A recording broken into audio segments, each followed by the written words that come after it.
อยากขอเงินแด่นาเมียอายใจดีเรื่อยมาโปรดเมตตาผัวแน่ได้บ่อยากได้เครื่องเสียงแต่ว่าเงินบ่เพียงพอขอเงินนำเมียได้บ่โอเคเนาะน้อเมียคนงามลำโพงตกลงราคานำเข้าแอมไม่มิกเซอร์ก็เอาไว้ห้องเปิดฟังเศร้าครับเห็นคนอื่นเขามีดนตรีงามหัวมักเมียต้องมักนำไว้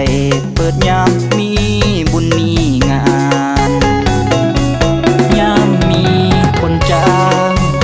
ทับงานก็ยังได้เงินเปิดเพลงก็เมียเพลิดเพลินให้เขาเอิ้นจ้างเฮาเมิดบ้านเริ่มต้นเครื่องน้อยพะย้อยซื้อ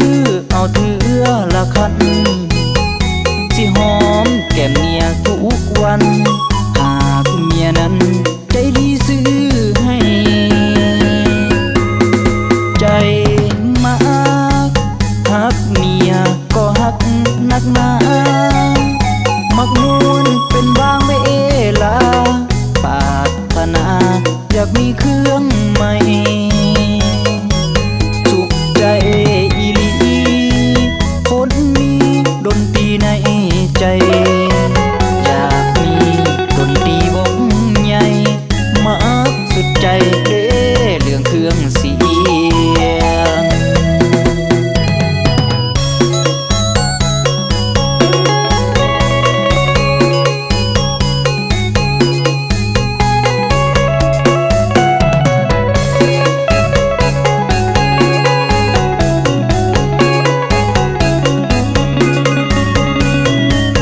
ยามมี